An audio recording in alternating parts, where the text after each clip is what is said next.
Before we begin this episode, I want to thank the Spoiler Force patrons for their patronage. Thank you to Mong Her, Orion Vang, Lor Su Yang, and Yilang Li. Thank you guys for the support. This is Mark Witten. This is Adam MacArthur. This is Ann Yatko. Hey everybody, this is Michael Yurchak. This is Erica Harlicker. This is Daquan Wilshire. This is Rico Fajardo, and you're watching. And you're listening to Spoiler Force Podcast. Set your heart ablaze.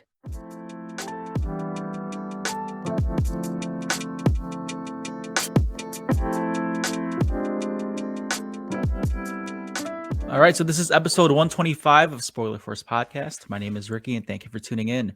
This week's guest, I have an author and a writer of the Cosplay, a history book by Andrew Liptak here. He is the guest for this week, so make sure you guys check out his book. And by the time this episode drops, it will be on sale. So go to your stores and get this book here. Again, Andrew, thank you for your time. And actually, I just wanted to shout out Lucy too for reaching out to me and for getting this all set up. But yeah, man, this is a topic I've been looking forward to talking to with you about. How have you been so far? Good. It's exciting to be here. Thank you so much for having me. So I read your book here, Cosplay History. I am a huge cosplay fan when it comes to just like seeing people create their art or just specific personalities or like creators, whether it's through Instagram, Facebook, or meeting people at conventions. How did this get started for you, man? Like, what drew you into the whole cosplay world? Yeah, so I started getting into cosplay. I didn't really know what it was called, and honestly didn't call it cosplay until a lot later. But I got started almost exactly 25 years ago when I saw Star Wars: A New Hope in theaters for the special editions, 1997. So I was 12 thereabouts. My dad took me, and I remember on the way driving back after seeing the movie, like thinking, like, oh man, I really want to be one of the stormtroopers. Like this, the armor really just looked cool, and that thought captivated me for a number of years, and I just thought they just looked neat. I mean, didn't matter that they were the bad guys. It just seemed like it was a really cool costume. So I thought about how to make one. I don't know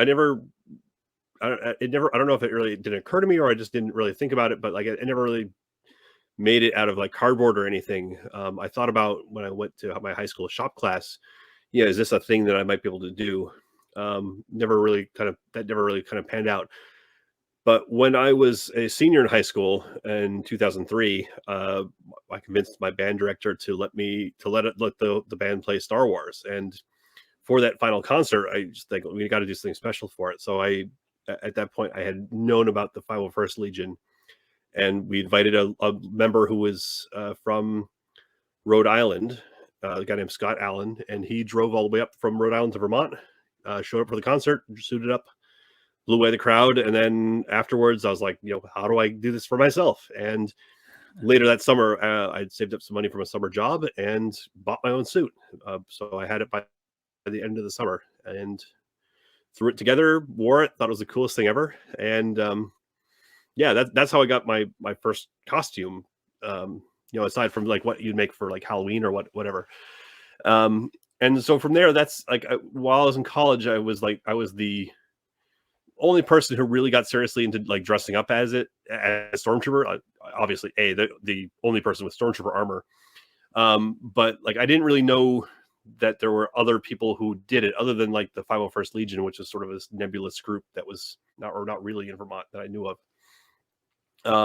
2005 when Revenge of the Sith came out, I went to Star Wars Celebration in Indianapolis and met a ton of other stormtroopers and costumers and was just blown away. And that really got me like really excited for it. Like, because here's my tribe. There's more people who like what I like and do the same thing that I like. I've never been to a convention before. I think that was actually the first time I'd ever ridden on an airplane, flying out there. So it was just this really like just mind-blowing experience for me. And then after graduating college, I had a car, I had disposable income, I had a costume, and the 501st Legion was doing events all over the place. So I started I'd spend weekends where I would load the armor into my car, drive down, and come back and then do it again a couple weeks later. And so I did that for a number of years, and I made a lot of good friends. We did tons of events, like we did like a walk for autism events, make I want to say various like cancer walks. We did parades. We did like free comic book day events, like a whole bunch of different things. And I spent a bunch of years doing that. And then as you start to get one costume, you're like, oh, I can make another one. So I went and, in my apartment, I went and made another one. I made a Attack the Clones era clone trooper, and put that together. Started doing more troops.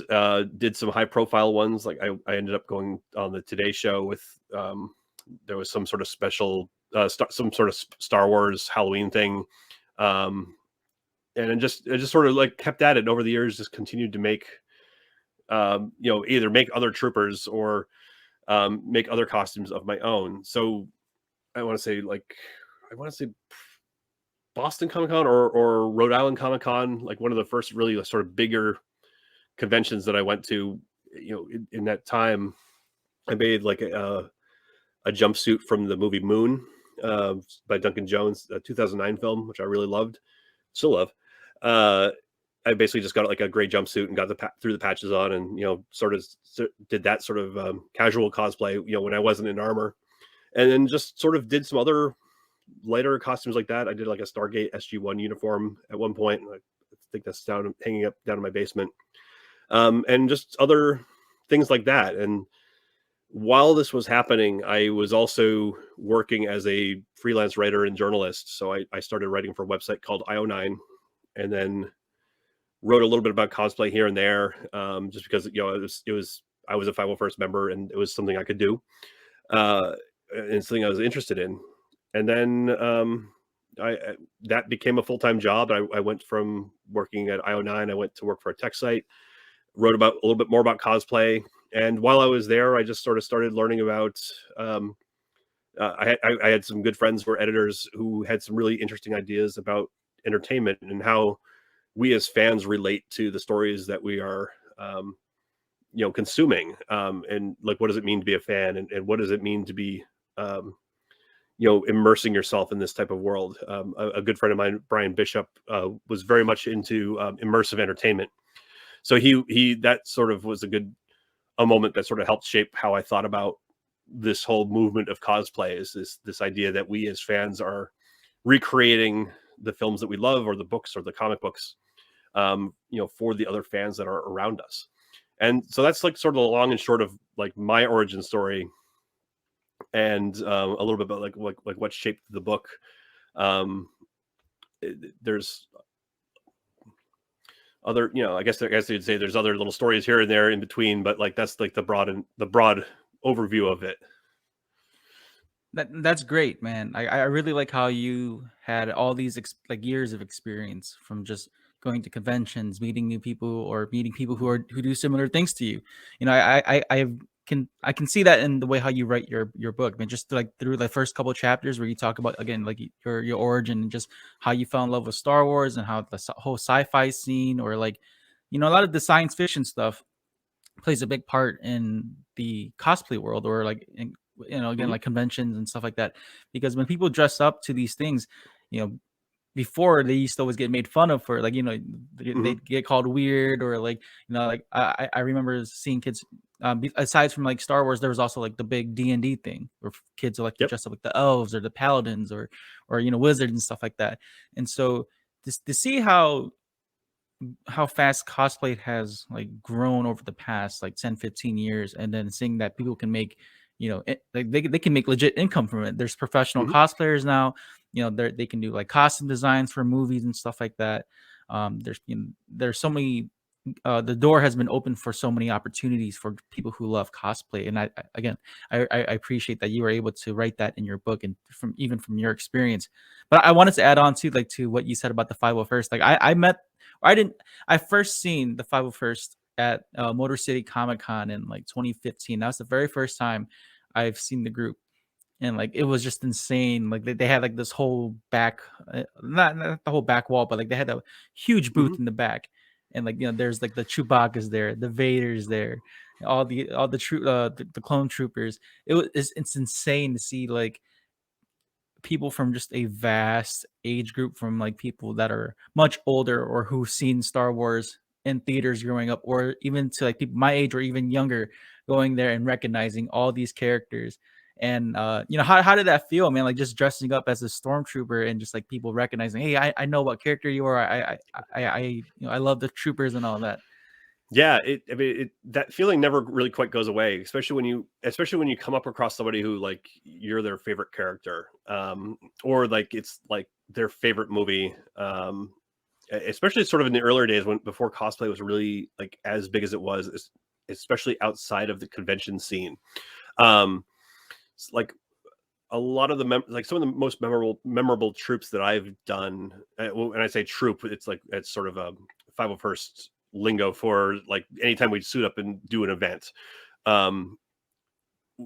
We would do these free comic book day events at this little comic book store down in Burlington, Vermont, called Earth Prime Comics, and the manager would bring us in every year. We haven't done it the past couple of years because of COVID, and but like my friend Mike and I would just go out and stand around and just pose for pictures, and just like a lot of people would just have no idea what's going on, and they'd be like, oh, this is my favorite movie, and they'd tell us like, this is I love this movie as a kid, I haven't seen it forever, and then they'd go into the comic book store and get their comics and like tell us like, oh yeah, maybe I'll go watch the movie tonight or something.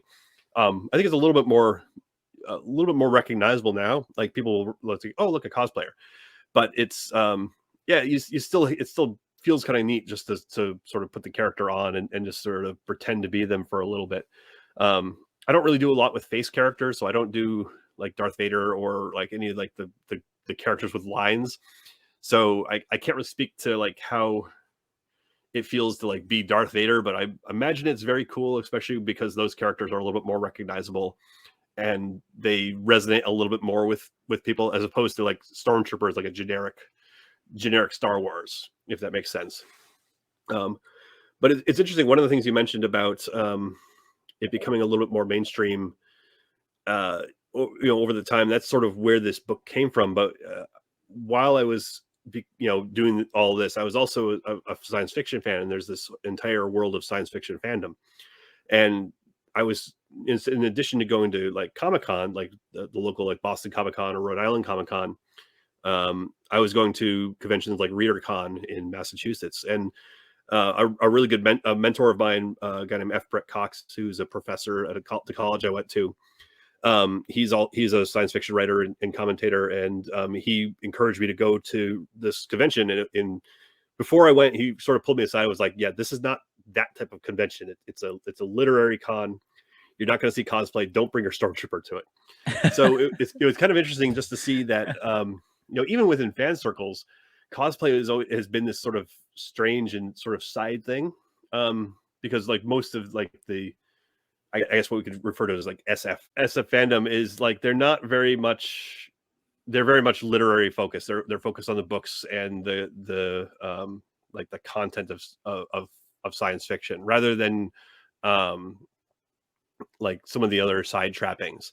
And I've seen this too at some of like the smaller like comic festivals, where the folks who attend are really into comic books, and they're really into like selling their artwork or making doing drawings for people on the spot. And there was a real, like, at least within a couple of the ones locally, there's some real resistance to like having cosplayers at these conventions. So I talked to some one comic artist who was complaining that like, oh, they made the aisles really wide this year, and that means that people can't really like be sort of squished up against your booth, and like the cosplayers will take over the center and take away all the attention from us comic book pros. And so like cosplay sort of occupies a strange place in fandom, because it's its own thing.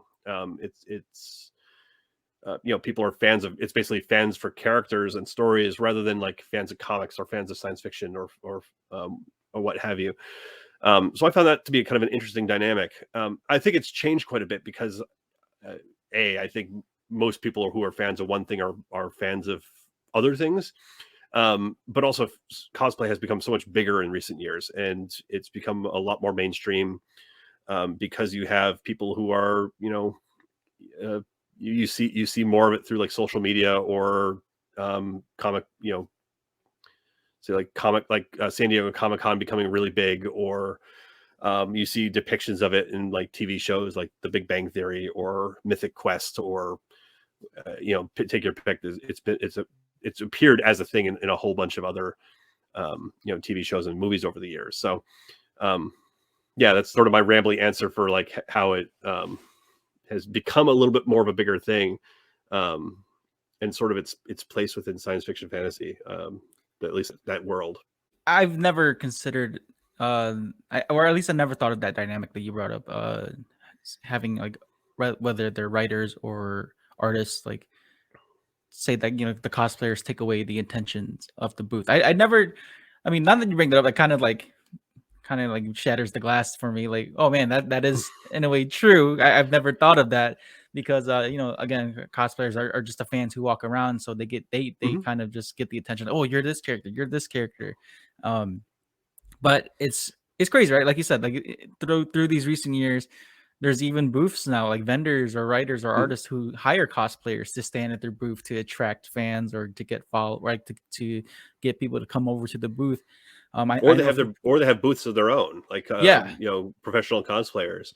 And I don't know how widespread that is, and I suspect it's always been changing. But I've talked to other, like there's a science fiction author I spoke with, Carrie Vaughn, who mentioned that like when she was a young pro, cosplay was one of these things that was sort of relegated off to the side for like a masquerade or a costume contest.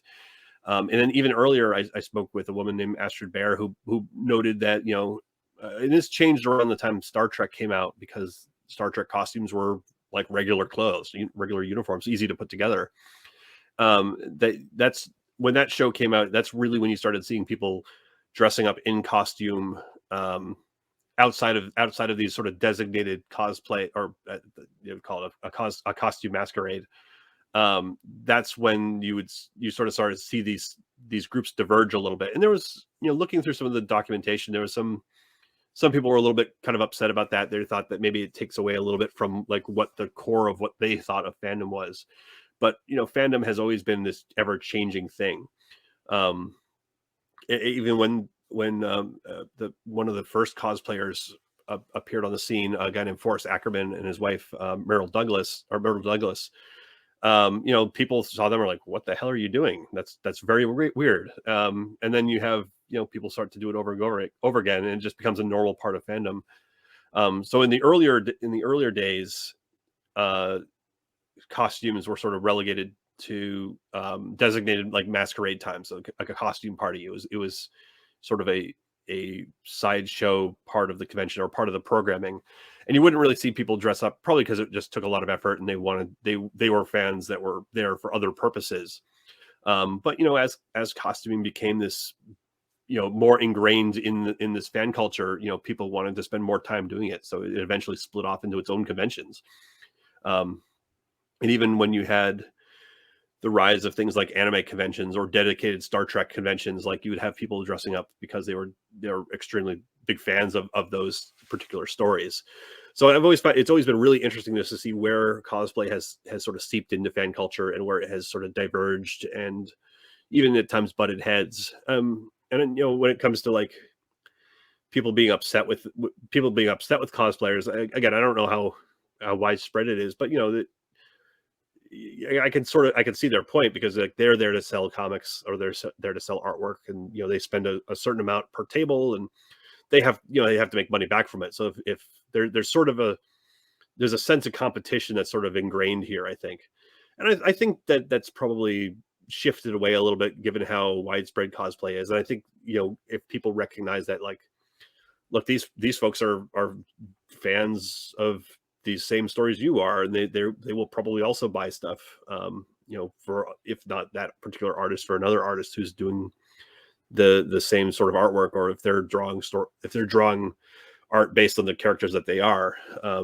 So I think that there's like, it's always like this sort of weird maybe not uneasy scene, but it's like this really interesting bit of like sort of a churn and an interesting dynamic that just changes over time.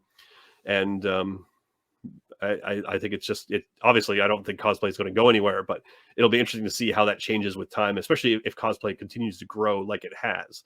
I sort of think the cat's out of the bag with that one. Well, like we mentioned earlier, man, like cosplay's become so mainstream nowadays because of social media, Mhm. and with the growth that people can do with their content. There's like cosplayers out there who are able to market themselves very well, like Yaya Han or Jessica Nigri, Yeah. being people who are just the trendsetters for this stuff. Recently I went to an event called Nishi Fest here in Texas. Meeting these cosplayers, man, like you see how hard they work when it comes to just building their costumes, or even when it comes to like networking. Some of them have to get sponsored, some of them are trying to like work with brands, or like whether it's clothing brands or just anything that's like related to the cult, like fan culture brand. There's these opportunities for people to really pursue professional cosplay as a career now. And what I still find amazing is that sometimes like some folks don't even have to be that good. Like you could really just, if you could pull off certain costumes very well, you can draw the right crowd. Or like with Twitch streaming, or like with the YouTube videos and stuff like that, you could do like a process of just making costumes and not even dress up. You could just show people how to do like tricks or life hacks when it comes to making costumes and stuff like that. But in your book, man, like you brought up the masquerade and like kind of like the history of cosplay, or not even that, but just like dressing up and costuming. And Mhm. I really liked how you did that in your book, how you brought it up to where like in a very broad way, like it's always been there, it's just never Mhm. been that detailed or Labeled as recognized. yeah, it's never been Right. labeled cosplay. So part of my process there is that my background is in history. I studied history in college and graduate school, and I try to read a lot of history as well. And there's a couple of books out there that have really stuck with me over the years. One of them is called The One Device by a guy named Brian Merchant. He was a tech editor, and it's a history of the iPhone. And rather than sort of doing a straight up like this is what Steve Jobs did, and this is what his team did, and this is how they marketed it. What he did is he went a little bit more in depth and looked into like how the iPhone itself came together, and like what was the history behind cameras, what was the history behind a touch screen or cell phones. And he went to like mines in South America, and he went to the manufacturing facilities in China, and looked at like he looked at the process holistically for how does this phone come together, because a phone isn't just a phone. It's all the components that make it up. It's all the various technologies that have come together to produce this small computer that can not only play games for you, but take video or take pictures or take sound recordings or make phone calls. Who does that anymore? Or send text messages. And then he even extends it out further to look at like what is the like how once you have once Apple developed the iPhone, and as other companies started making smartphones, what was the logistical impact on like the network of cell towers that supplies the signal to those phones. And he looked at a very broad picture of it, like not only what the device was, but how it affected us culturally and socially and economically. And so when I was writing the book, that book was never far from my mind, because it was one of those things where I really wanted to sort of understand what, not only like what were the big moments in cosplay history. So like 1930, the first World Con in 1949, and then what were the instances that happened earlier. So we have people dressing up as characters like Mr. Skygack, which is a newspaper cartoon character. Jules Verne, people showing up at Jules Verne's house dressed as his characters. So and other instances like that over the years, all the way up to like what are the the big conventions, and what's the why do we gather in conventions in the first place. how do we dress up? How did it become normal to dress up in costume aside from theater? Because like none of these things are things that come out of thin air. There's always sort of a precedence, and there's always sort of these examples that happen beforehand that sort of explain how something came to be. And that includes things like technology, like how various technologies come together. So like what was how did 3D printing come to become a thing? Who came up with the idea to start making costumes out of EVA foam or vacuum formed plastic? How did groups like the 501st Legion or the 405th Infantry Division come together? And by sort of pulling those threads and trying to understand what happened before, and that gets you up to the present moment, and that sort of gets you to think about like what happens next, or like how do all these various elements interact with one another. So sort of let me take a little bit of a tangent here. The original book that this became was going to be just a history of the 501st Legion. An editor came to me back in 2016, I think, and he had seen the 501st at San Diego Comic-Con. There wanted to know if there was a story there, and so as a member, I'm like, yeah, we've done all these things. This is what we do. It's been around. I think it's been around for almost at that point almost 20 years. And yeah, it'll be a great. We could definitely. I put together an outline and sort of charted out the history based on did a little bit of research and try to figure out what was the sequence of events. And that book never really went anywhere. But as I was putting it together, I sort of realized that the 501st didn't happen in a vacuum. Like we had people who had been lifelong Star Wars fans who had wanted to make those costumes, and there's people who are making pretty high quality like stormtrooper armor in the 1980s and early 1990s. And then it's sort of like stretching out beyond that. Like what was the 501st sort of exists in this time before cosplay and geek culture was cool, to now where we talk regularly about Game of Thrones or the Marvel Cinematic Universe. So I wanted to sort of, I came to the realization while I was doing this early, like work on the outline and trying to pitch this early book, that, in order to understand the story of the 501st, you need to go back further around the edges to understand what the environment was that produced the right conditions for the 501st to exist. So internet forums where enthusiasts were, trading and making parts and making like replica props for their own amusement or selling them. The return of the Star Wars franchise with the special editions and the prequels. And then like, the cosplay culture and the convention scene and everything that's sort of wrapped up in that. And that's sort of how this book itself came about, is by trying to wrap my head about how big this world is, but also just how complex and how many moving parts there are. And I hope it works. People seem to like it. At least I keep getting invited onto places to talk about it. So at least some people are enjoying it. But I think it's all, it's basically just trying to understand like this basic question of like, what is it about these stories that makes us want to dress up as those characters? And, there's no one answer to that, just as like, there's no real, I don't know that there's really a hard and fast definition for cosplay other than just this broad umbrella term of it's people dressing up because they want to interact with a story to some extent, whether that's real or fictional. One of the things I really wanted to do with the book, I knew from the before I started writing it, was I wanted to look at reenactors and living history and medieval tournaments and the SCA and things like that, because I sort of see them all as maybe not quite the same, but they're all existing in the same, they're all pretty similar to one another. Does that make sense? It does. And I like that you brought up that, the fandoms, right? People who enjoy, whether it's comic books, sci-fi, anime, or everything, dressing up in cosplay or like making your craft or it just gives a person like a more in-depth feel to their story or to what they enjoy. Like you feel more connected to the story.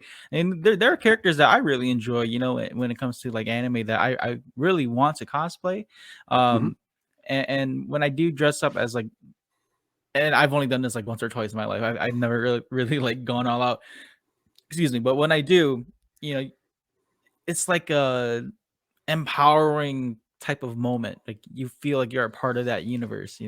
And I love seeing how passionate people get about just this craft. Yeah. There's a I don't remember exactly what the quote is, but I interviewed Alvin Johnson, who's the founder of the 501st. I met him. I've met him a couple times over the years, and I met him I interviewed him formally at Dragon Con back in 2019, and I was, one of the things that he said that really stuck with me is that he really wanted to take take his love of Star Wars and make it part, contribute to it in some way, and in that way being like, dressing up as a stormtrooper or any of that, putting together a group that, now numbers like in the tens of thousands. Yeah, so I think that wanting to be part of the, like, it's like being a fan so much that you want to be part of that universe to to some small extent, or bringing it to life, even if it's just for a moment. It's a really cool and very powerful thing, as you said. It's just because you get to just, you get to make it yours for a moment, and while you're making it yours, you're also sort of sharing it with all the folks around you. Because that's sort of the thing about cosplay. It's not really a solitary experience, because you're not really. I mean, I guess you might dress up in your home and just sort of dance around by yourself, but like you go out to a convention because you want to bring that character to other people. Like I go out to a Make-A-Wish event because I want to bring that character to life for the wish recipient or their families, or to Free Comic Book Day because there's lots of kids who want to get a comic book and then say, hey, there's a Star Wars character right there and it's their favorite film ever, and so forth. So I think that's like one of the really big motivators for a lot of us. And I've spoken to hundreds of 501st members over the years, hundreds of cosplayers, and they all really, they just love these characters, and they just love being able to bring that character to life and that story to life for even just a couple moments, or even maybe not even just a character, but like a moment from a film that just maybe like 10 people at a convention will be like, oh yeah, I recognize that moment. There was a great picture that I saw across my Twitter feed a couple years ago, and I was really excited to get it into the book. There was a woman was dressed as like one of the goons from Into the Spider-Verse, like one of the people who worked for Doc Ock, like one of the scientists. She had a lab coat on, and she had like this a bagel suspended over her head with the words bagel.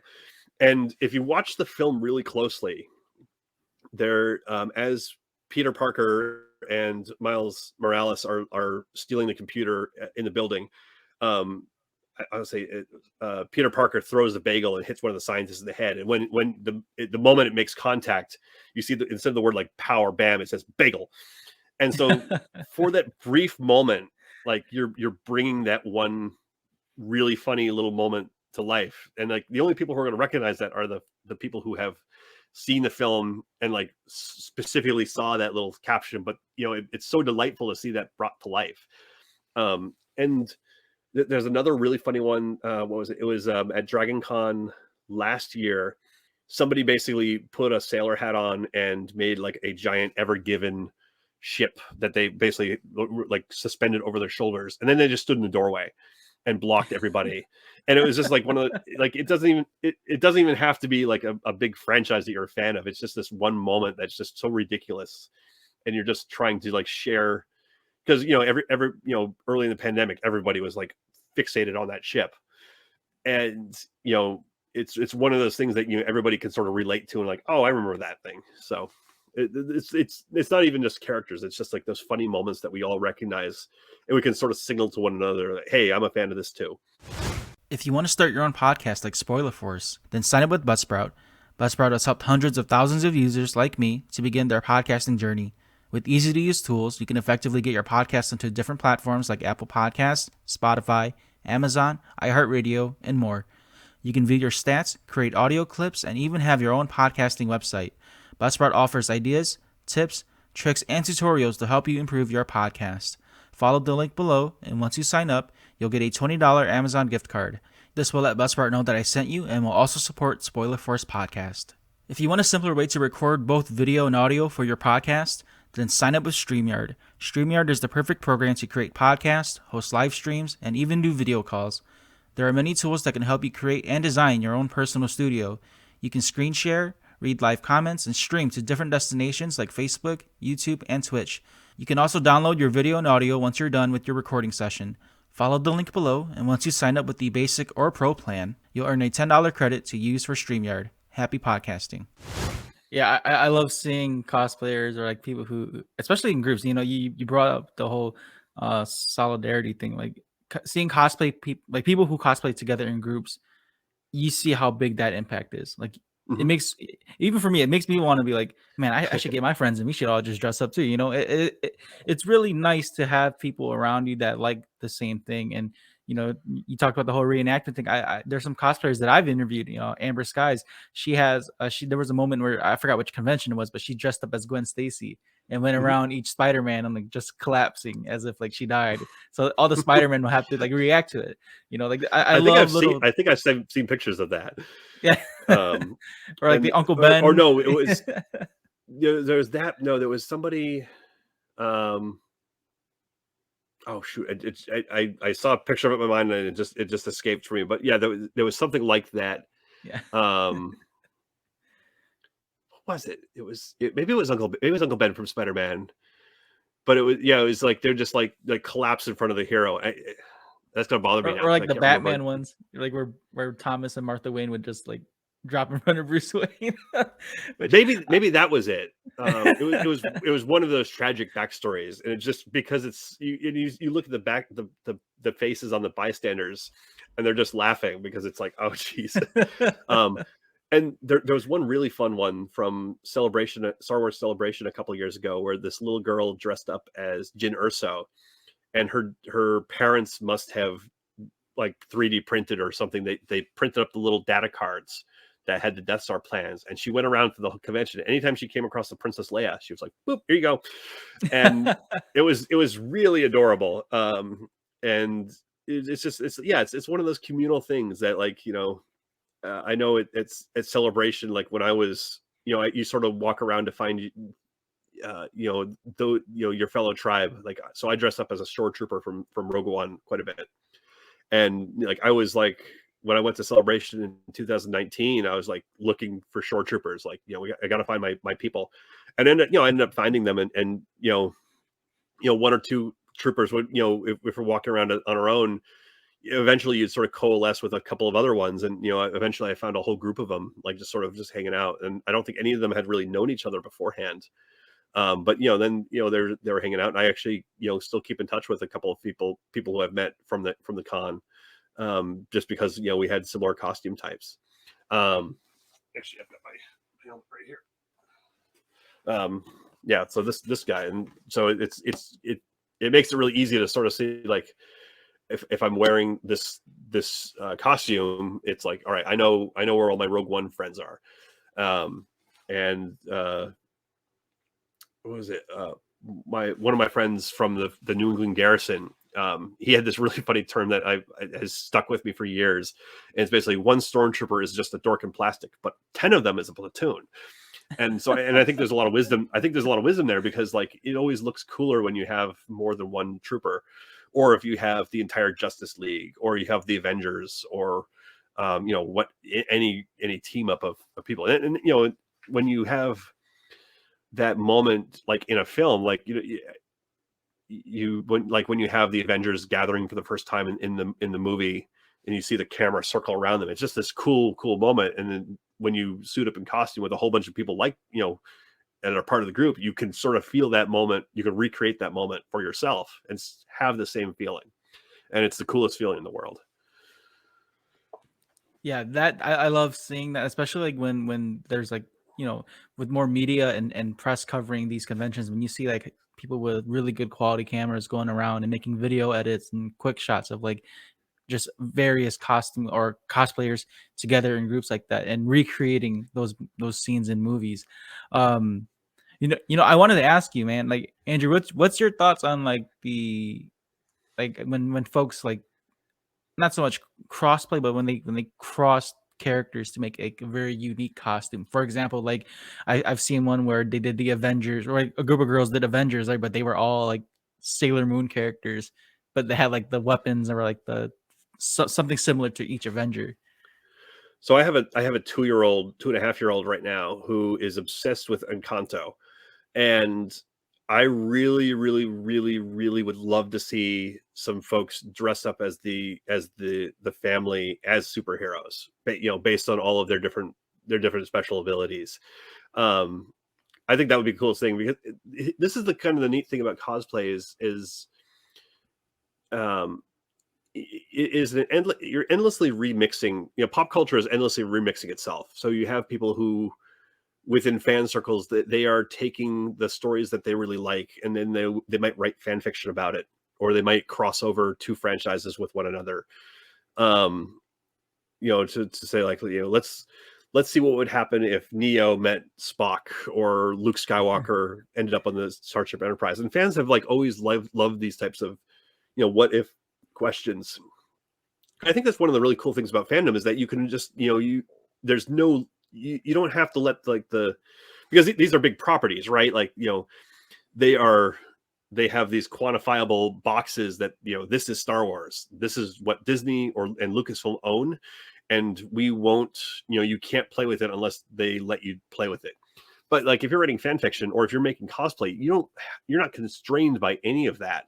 So you can go and make a starship or Starfleet version of Luke Skywalker, or you can do like Deadpool with anything. And I think that's one of the cool things, is it just remixing stuff like that means that people are being creative. They're trying to imagine these characters can do, and like what the limits are to those characters are. And that's creativity in and of itself, even though you're using characters that have already been created. It's still this very creative process, and I think it's really important that people do this, because it leads to new, maybe new understandings of the franchises that you love, or the stories you love.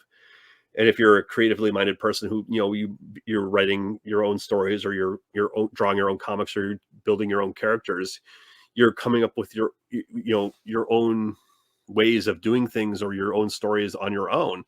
And that, I think, is a really important skill to have. And it means that we can sort of go beyond just watching just Star Wars films, or just Star Trek, or whatever the big franchises are. So I think that having a fan base that is really creative, in the long run, and I'm talking like decades, like if you're a teenage fan who's writing their own fan fiction, there are plenty of people who that's their origin story as a best-selling author. So that's more power to them. If you can create a character like that, and you can see characters in really unique and interesting ways, and remix, and cross them over, or cross dress them, or change, gender bend them. That's always really cool to see. And I think that it's one of the more interesting and cool things to see, especially when you sort of see a character, like, all right, what are you? And then you sort of have to sort of deconstruct what is in the cosplayer's mind, like how do they get to this point? And that, I think, is pretty cool. I really enjoy that cosplay has allowed folks to truly express themselves. Like, at conventions, most of the people there, and I'm not saying all, but a lot of folks that are there, they, most of them are pretty shy, or like introverted, and these conventions are ways for them to be able to really be themselves, and cosplay what has done, like you said, like there's people who can gender bend certain characters, or like recreate the characters that they love and do it in different ways. I that's where I love the fandom for it. It allows the people, whether you're young or old or no matter what you identify as, you're able to just truly be yourself in those moments and forget that sometimes the world is pretty mean out there. And when I see people do this stuff, man, it's really just it's very inspiring to see. Like it's great to see that people host these events, or like when cosplayers all come together and do like meet and greets or like collaborate with each other. It's a great way to just allow people who are afraid to be themselves really just be themselves in those moments. But I Yeah. do want to go ahead.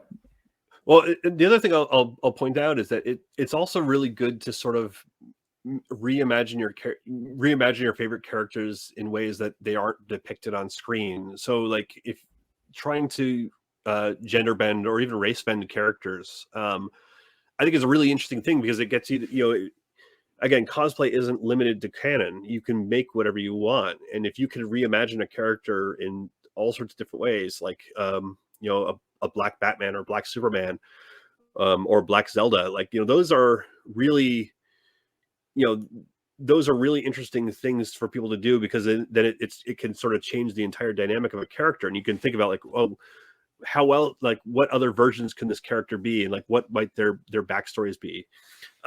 There was a guy that I came across. I don't think I put it in the book, but there's a he is a African American guy who dressed up as Batman, and he got a lot of people were like yelling at him for it. And it's like, A, which is it's completely uncalled for, but B, it's like it's sort of besides the point, because you don't need to be to be a good cosplayer, you don't have to perfectly adhere to what you see on the screen. You can change the character in your own ways. You can make it your own.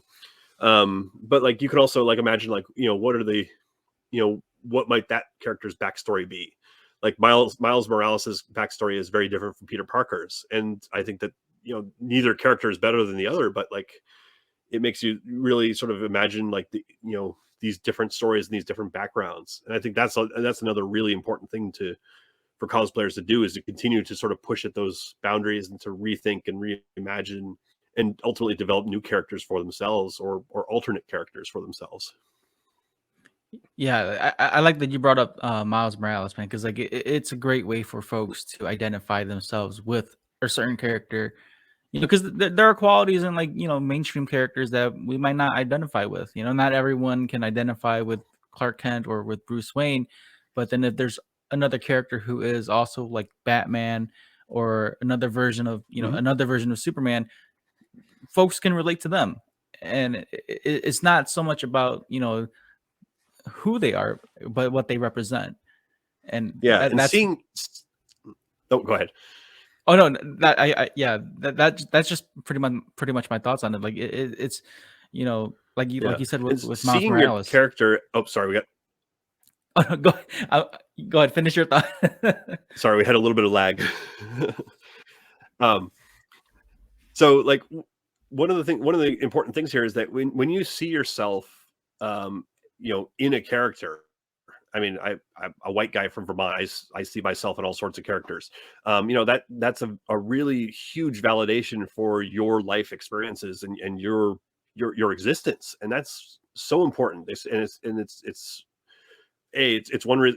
why I think a lot of people will go and change characters to suit themselves. Like if you don't have to be a white fan to like Batman. You don't have to be a black fan to enjoy Black Panther. So if you can imagine if you can see yourself in these characters, and you can have yourself, you can sort of have your existence validated in certain ways, especially if you're sort of coming from a marginalized background where you're not seeing those depictions regularly. And so I think that's one reason why you'll see people who will like reimagine Batman or Superman or whoever into all these different versions. And one of the things I'm really happy to see that Hollywood is slowly starting to do is to really reimagine and pick up these changes that we are seeing in some of these pop culture, in some of these stories. I want to say in the latest the new Batman film, the actress who played Catwoman, I'm blanking on her name at the moment. Zoe Kravitz. I can't remember off the top of my head. Yes, okay. I was right. She was turned down from Christopher Nolan's films because she was too urban. And like, we now have, studios are putting a little bit more emphasis on representation and diversity. They have a long way to go, but I think that will really help in sort of validating people's fandom and making them feel a little bit more welcome within fan communities. At least I hope that's the case, and hopefully it will because I see fandom as this really diverse and at least it should be a very like diverse and welcoming environment for anybody who's a fan of anything. I appreciate your outlook on just cosplay itself, and even in your book, you make a lot of great points about how these fandoms are open to anyone really, and there's always going to be folks that are trying to find divisions, and especially which I find really weird too, right? They're trying to find divisions in these fandoms, or like only certain people can do these kind of things, or only certain people can like these kind of things. But no, it's a big melting pot of different fandoms that can all merge together, and at the end of the day, it all comes down to we all just enjoy this stuff. It's also really just I've always found it to be so stupid because like when I was a fan, like I was probably the most into Star Wars that my entire school. I had a couple of friends, I had a bunch of friends who were also into Star Wars and D&D and whatnot. But like, I would have killed for like the type of, environment we have today, just because like there's so many more people that like the same things I do, and more people I can geek out about, like, things like the X-Wing series or the latest Batman film or whatever, and not kind of feel like sort of put out about it.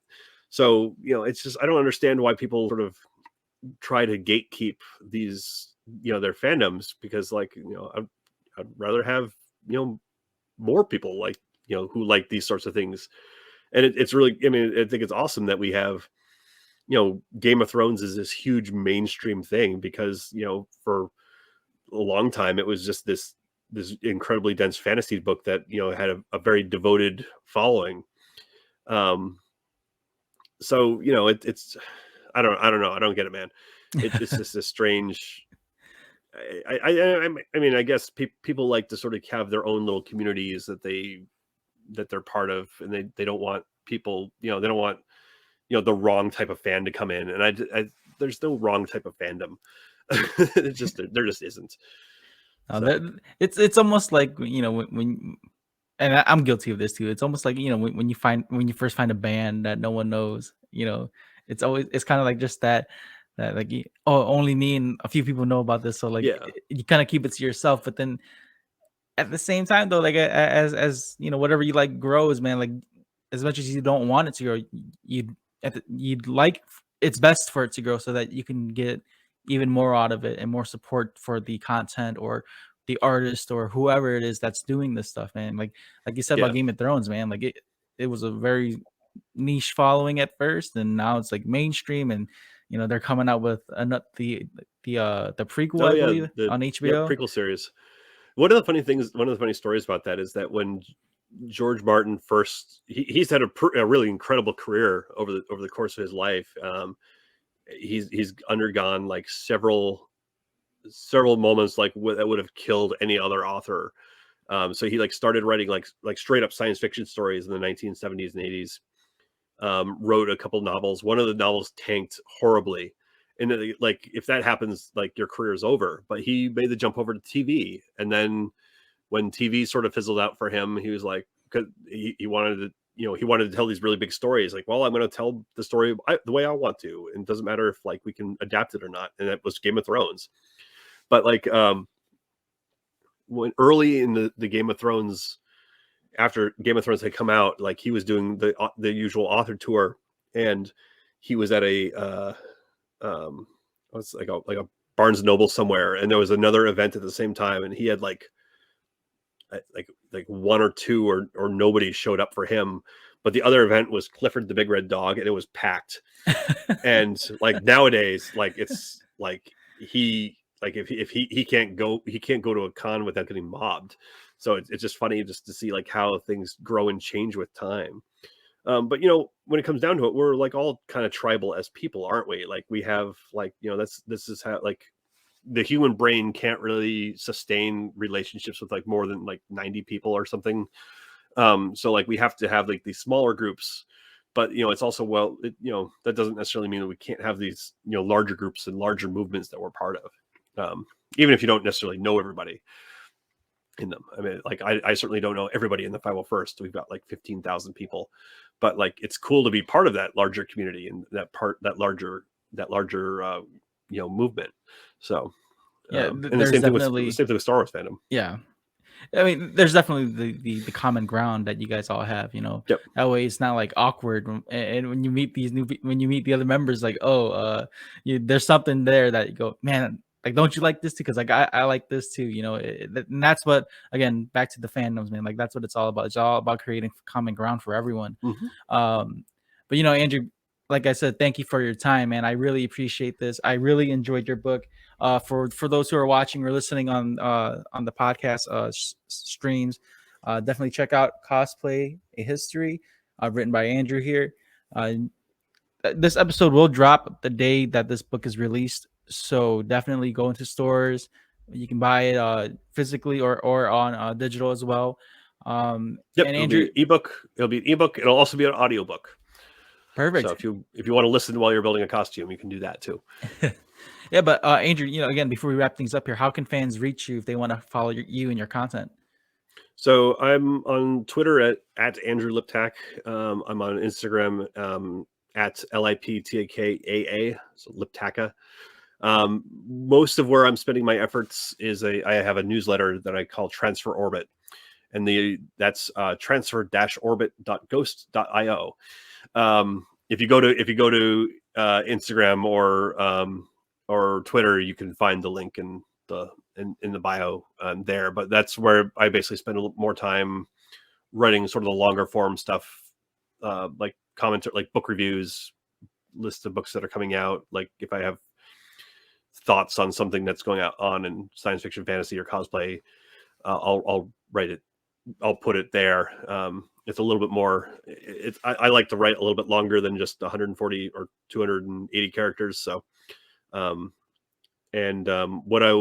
I've been thinking of doing. I don't know. By the time this episode drops, I don't know if I'll have done it yet. But I'll probably be doing some like what I've been sort of thinking of, like the lost chapters of like stuff that I wanted to put in the book, but didn't get around to doing, or just hadn't gotten around, hadn't put together. So like one of the things I didn't do for the book was write a chapter about like furries. That was one thing I wanted to do, ran out of time, and maybe I'll get back to it at some point. But like there's some other random bits and pieces of stuff that I had wanted to put together and just didn't get around to. So I might end up putting some of those there. Perfect. If that does happen to you in the future, I'll be looking forward to that, man. But again, thank you so much for your time, dude. Thank you. If you ever want to come back on the podcast and just nerd about stuff, I'll be willing to. I'd love to have you back on and just do that too. That'd be great. Thank you so much. Right. I'm really glad you liked the book. As I said, I started it. The first conversation about it happened in 2016, so it's been sitting in my head ever since. So it's really gratifying that this thing that I worked on for a long time is it's not just, it makes sense beyond just my head. So that's a good thing. And I also just want to say that my name is on the cover, but there's also a lot of other people who are involved, and like my editor Amara, and my publicist Lucy. They've been integral to the process all the whole time I've been working on it. The original editor Joe Monti, things like that. So it's been a fun journey working with them and working with everybody I interviewed and took pictures of. So I'm glad it's out. I'm really hope people enjoy it, and I'm really excited and nervous to see what people think about it. So hopefully everybody will like it. Yeah, and if there's listeners who want to follow Andrew or find links to the books, I will have that in the show notes and description, so you guys can check that out. Again, This is episode 125 of Spoiler Force Podcast. Again, thank you so much, you guys, for listening. Make sure you like, share, and subscribe to Spoiler Force Podcast. Follow me on Apple Podcasts, Spotify, all the streaming services for podcasts. And make sure you guys follow Andrew too. Follow his journey as he continues to write books and do more Star Wars stuff and cosplay stuff. So make sure you guys give him a follow. And thank you guys so much and have a great day. Thank you. You too.